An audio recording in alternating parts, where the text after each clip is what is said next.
안녕하세요. 오늘 우리가 함께 나눌 이야기는 장영훈 목사님의 설교 은혜 이후에도 남아있는 사람의 민낯을 바탕으로 하고 있습니다. 여러분, 혹시 그런 생각 해보신 적 없으세요? 인생에서 정말 큰 은혜나 어떤 결정적인 전환점을 경험하고 나면 사람이 완전히 달라질 거라고 기대하잖아요. 그런데 과연 그럴까요? 자, 바로 이 질문에서 한번 시작해보죠. 만약 우리가 정말 죽을 뻔하다 살아나거나 엄청난 구원을 경험하면 그 사람은 그 순간부터 완벽한 사람이 되는 걸까요? 다시는 실수 같은 건 하지 않는 그런 존재가 될까요? 여기에 대해서 성경은요, 우리의 기대와는 조금 다른 아주 솔직하고 현실적인 답을 보여줍니다. 오늘 우리가 살펴볼 창세기 9장은요, 인류 역사상 가장 큰 재앙이었던 대홍수가 끝나고 하나님으로부터 무지개 언약이라는 엄청난 축복을 받은 바로 그 직후의 이야기입니다. 보통 영화라면 여기서 그리고 그들은 행복하게 살았답니다 하고 끝나야 정상이잖아요. 하지만 성경은 바로 이 해피엔딩의 정점에서 아주 예상치 못한 은혜 뒤에 숨겨진 인간의 부끄러운 민낯을 보여주기 시작합니다. 이야기의 주인공은 노아입니다. 설명이 필요 없는 인물이죠. 성경이 그를 뭐라고 평가하냐면 의인, 당대의 완전한 자, 그리고 하나님과 동행했던 사람이라고까지 극찬을 합니다. 무려 120년 동안 묵묵히 방주를 만들었고 결국 온 세상을 멸망시킨 홍수 속에서 인류를 구원해낸 정말 영웅 중의 영웅이었습니다. 그런데 말이죠, 이 슬라이드를 한번 보세요. 정말 충격적인 대비가 아닐 수 없습니다. 그 위대했던 노아가 인류를 구원하는 엄청난 은혜를 경험한 바로 그 직후에 정말 어이없게 무너지고 맙니다. 거창한 유혹이나 시련에 넘어진 것도 아니었어요. 바로 이 한 구절입니다.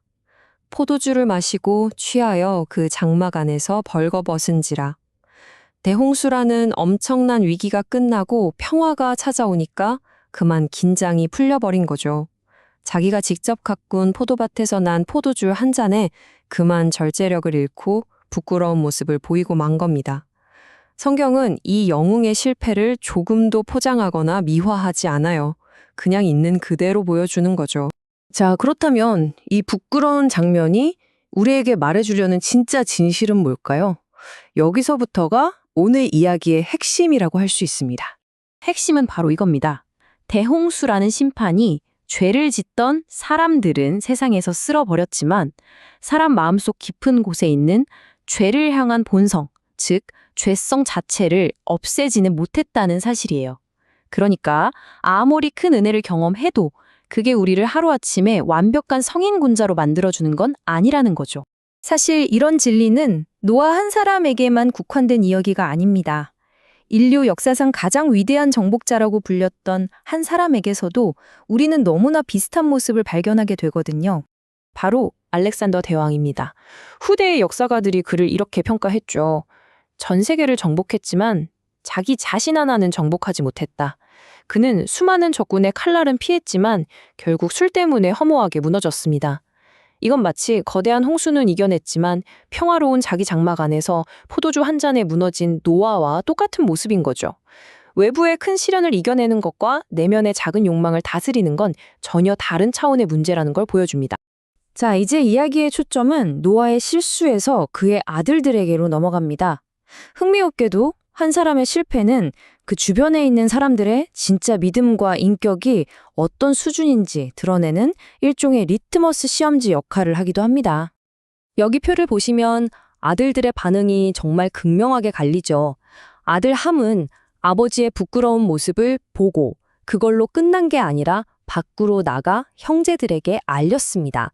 이건 그냥 사실을 전달한 게 아니에요. 아버지의 수치를 가십거리, 조롱거리로 삼아서 떠벌리고 다닌 거죠. 반면에 셈과 야벳은 어떻게 했나요? 옷을 가져다가 아버지의 허물을 덮어주었고 심지어는 뒷걸음질 쳐서 그 모습을 보지 않으려고까지 했습니다. 셈과 야벳의 이런 행동은 바로 이 말씀. 사랑은 허다한 죄를 덮는다는 것을 그대로 보여준 겁니다. 다른 사람의 약점과 실수를 재밌는 이야깃거리로 소비하는 대신에 존중과 사랑으로 조용히 덮어주는 태도를 선택한 거죠. 그래서 여기서 우리가 깨달아야 할 중요한 점이 바로 이것입니다. 한 사람의 진짜 믿음의 실력은요, 모두가 잘하고 있을 때가 아니라 누군가의 약점과 허물이 적나라하게 드러났을 때 그것을 어떻게 대하는지를 보면 알 수 있다는 겁니다. 우리는 함처럼 행동하고 있나요? 아니면 샘과 야베처럼 행동하고 있나요? 그럼 이제 마지막 질문으로 넘어가 보겠습니다. 이 모든 사건이 끝나고 나서 하나님의 축복은 과연 누구에게로 이어졌을까요? 당연히 아버지의 허물을 덮어준 착한 아들들에게 가지 않았을까요? 그런데 성경은 여기서 또 한 번 우리의 상식을 뛰어넘습니다. 놀랍게도 축복의 기준은 셈과 야벳이 했던 그 착한 행위 자체가 아니었다는 겁니다. 그들이 도덕적으로 완벽하고 훌륭해서 복을 받은 게 아니었다는 거죠. 그 이유가 노아의 예언 속에 숨어 있습니다. 노아는 착한 일을 한 셈을 찬송한다 라고 말하지 않고요. 셈의 하나님 여호와를 찬송하리로다 라고 선포합니다. 축복의 주체가 셈이 아니라 셈의 하나님이라는 걸 아주 분명하게 못 받고 있는 거죠. 셈의 하나님이라는 이 표현이 정말 중요합니다. 이게 무슨 뜻이냐면요.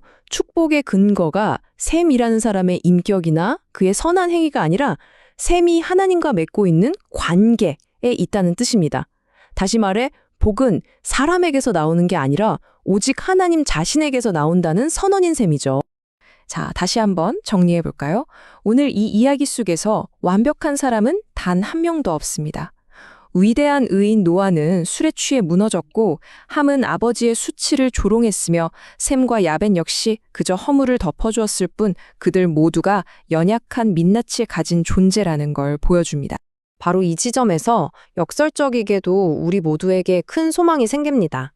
우리의 이 연약하고 부끄러운 민낯에도 불구하고 왜 우리에게 희망이 있는지를 이 이야기가 분명하게 가르쳐주고 있거든요. 오늘 이야기에서 우리가 붙들어야 할 3가지 교훈입니다. 첫째, 큰 은혜를 받았기 때문에 오히려 다 됐다고 안심하는 게 아니라 넘어지지 않도록 더 깨어 있어야 한다는 것. 둘째, 다른 사람의 허물을 마주했을 때 그것을 퍼뜨리는 대신 믿음으로 덮어주는 태도를 선택해야 한다는 것. 그리고 마지막 셋째, 나의 선한 행위가 아니라 나의 하나님이 어떤 분이신지를 굳게 붙들어야 한다는 겁니다. 결론은 이것입니다. 우리의 진짜 소망은 내가 얼마나 완벽한가에 달려있는 게 아닙니다. 오히려 내가 붙들고 있는 하나님이 얼마나 위대하신가에 달려있는 거죠. 내 자신의 민낯을 들여다보면 절망밖에 없지만 그런 나를 여전히 붙들어주시는 나의 하나님을 바라볼 때 진짜 소망이 생기는 겁니다. 마지막으로 이 질문을 여러분께 남기며 마무리하고 싶습니다. 오늘 하루 당신은 무엇을 더 의지하며 살아가시겠습니까? 언제 드러날지 모르는 당신의 연약한 민낯입니까? 아니면 그 모든 것을 덮고도 남음이 있는 당신의 하나님이십니까?